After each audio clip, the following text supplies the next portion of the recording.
In the name of God, whose voice speaks our name. Amen.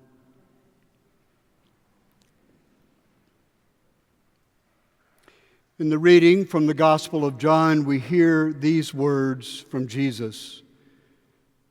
Blessed are those who have not seen, yet have come to believe. There is a detail in the story of Thomas that is easy to miss. We think of Thomas, unfairly, I think, as doubting Thomas.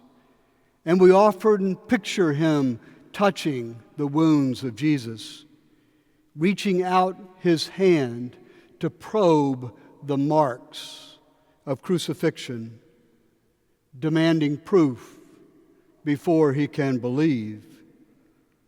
But when we read the story carefully, we see that Thomas never actually touched Jesus. He didn't need to. Jesus spoke. Thomas responded. Jesus spoke. Thomas heard his voice and responded. It was the voice of Jesus that called Thomas to faith, not the sight of the wounds or the feel of the marks. It was the voice of Jesus. You can see this same pattern in other resurrection appearance stories. Mary Magdalene, for example, outside the tomb, frantic to find the lost body of Jesus, she sees someone that she mistakes as the gardener. Her eyes, her sight, fail her.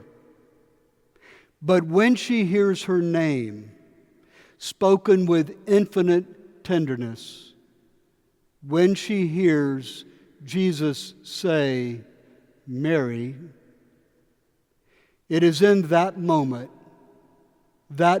of hearing, that she knows. She knows that this is Jesus. This is her Lord. It is not sight that convinces her. It is the sound of one who knows her. The sound of one who knows her. The same can be seen in the story of the disciples walking along the road to Emmaus. A stranger appears. He seems not to know what has happened in Jerusalem. Luke tells us that their eyes were kept from recognizing him. Their eyes were kept from recognizing him. But as the stranger speaks, opening up the Scriptures, unfolding their meaning, their hearts burn within them. It is not sight that awakens their faith. It is the living Word, the voice that stirs their hearts and opens their understanding. And so too, I think, it is with Thomas. Jesus appears and speaks to him. Put your finger here and see my hands. Reach out your hand and put it in my side. Do not doubt, but believe. Yet, there is no record that Thomas ever touched Jesus. There is no record that he ever reached out, or that he was persuaded of anything by the marks of the crucifixion on Jesus' body. Instead, as soon as Thomas hears the words of Jesus, he responds, "My Lord and my God," he says. "My Lord and my God." Thomas responds to Jesus' voice in faith, with commitment and trust. It's not the touching of the wounds that moves him, It's hearing the voice of Jesus, the voice of God who knows Thomas. Faith begins, I think, not with grasping something visible, not with something we see, but instead with hearing a voice that calls us into trust. We're not given a picture to master, but a word to receive, a word that calls us beyond fear and into life. If you think about it, there's something deeply humbling in this distinction, because when we see something, we can grasp it, we can control it, we can manipulate it, we can analyze it. But when we hear a voice,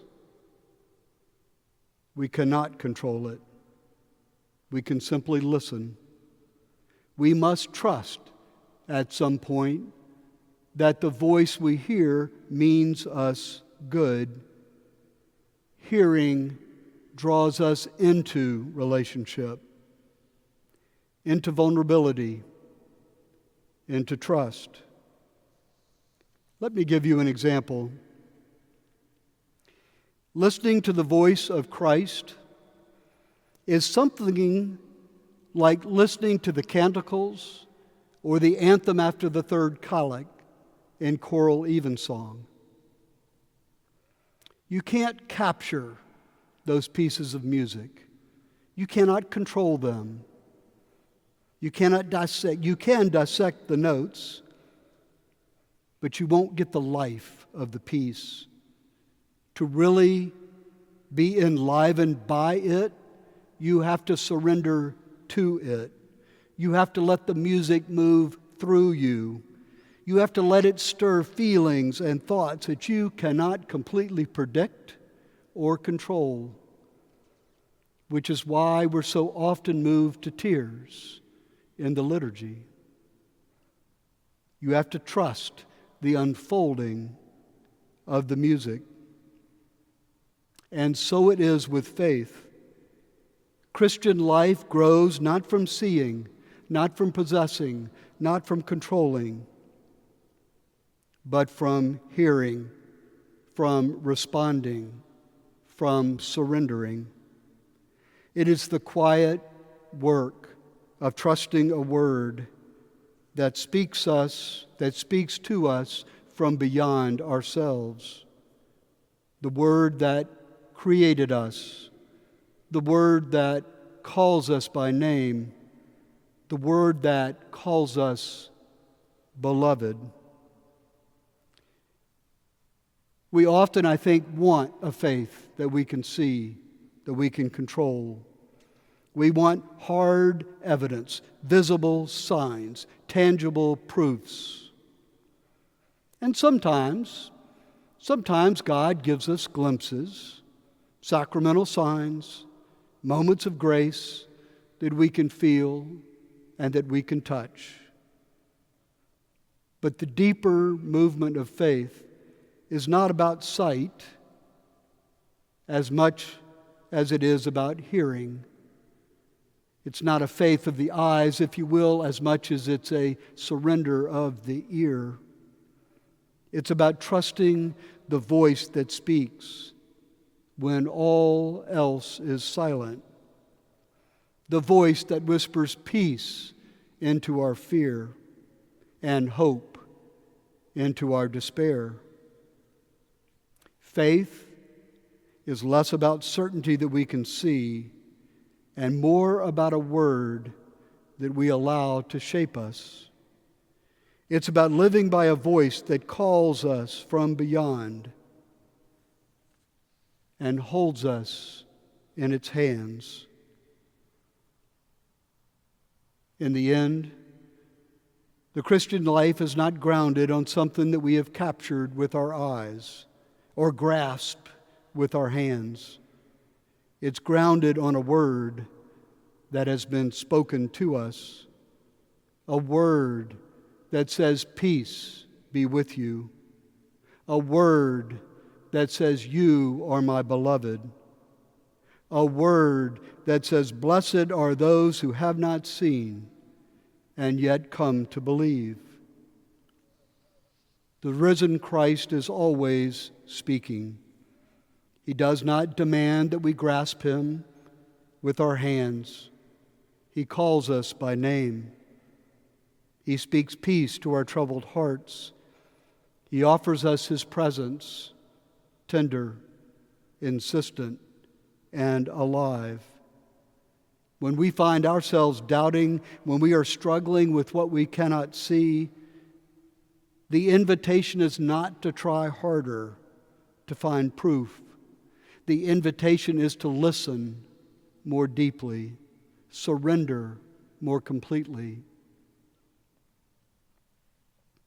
to quiet ourselves enough to hear again the voice that first called us into being, the voice that names us, loves us, and holds us. Like Mary Magdalene, we will know him when he speaks our name.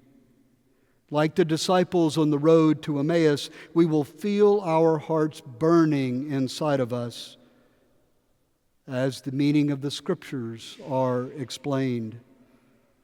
Our hope, like Thomas, is that we find ourselves crying out, "My Lord and my God," not because we touched his wounds, but because we heard his voice. Our hope is that we become the answering echo of the word that calls us into life. Amen.